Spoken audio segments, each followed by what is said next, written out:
Classmates இன்று முதல் உங்கள் அபிமான திரையரங்குகளில்.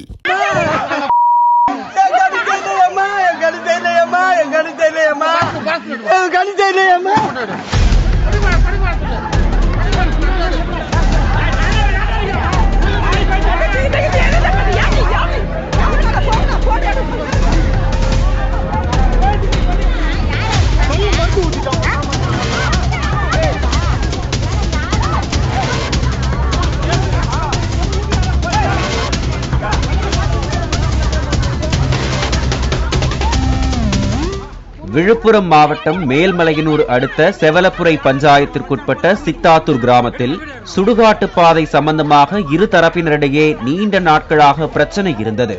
கடந்த 2 நாட்களுக்கு முன் சுடுகாட்டு பாதையை ஆக்கிரமித்து வீடு கட்டுவதாக கூறி ஒரு தரப்பினர் சென்னை ஐடி நிறுவனத்தில் பணிபுரிந்து வரும் ஊழியர் சந்துரு தரப்பினருடன் வாக்குவாதத்தில் ஈடுபட்டுள்ளனர். இதனால் ஆத்திரமடைந்த சந்துரு வாக்குவாதத்தில் ஈடுபட்டவர்கள் மீது தான் மறைத்து வைத்திருந்த பெப்பர் ஸ்ப்ரேவை அடித்துள்ளார்.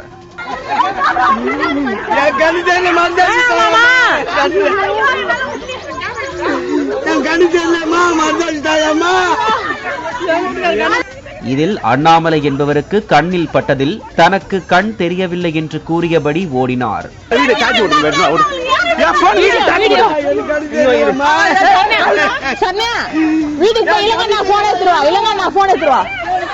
தற்போது கண் எரிச்சல் காரணமாக அண்ணாமலை மருத்துவமனையில் சிகிச்சை பெறுகிறார். பெப்பர் ஸ்ப்ரே அடித்த ஐடி ஊழியர் சந்துரு மீது அண்ணாமலையின் மனைவி செல்வி கொடுத்த புகாரின் அடிப்படையில் சந்துருவை வளத்தி போலீசார் கைது செய்தனர்.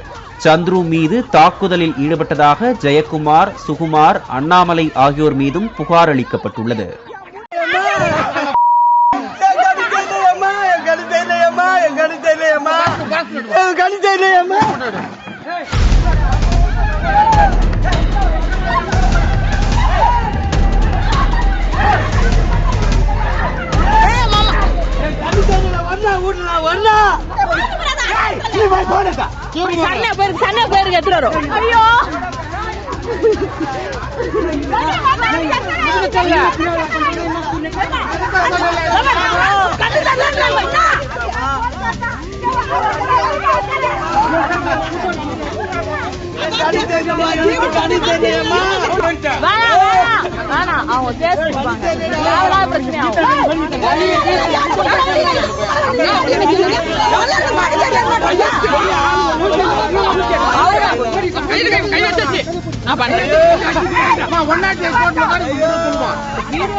கிளாஸ்மேட்ஸ் இன்று முதல் உங்கள் அபிமான திரையரங்குகளில்.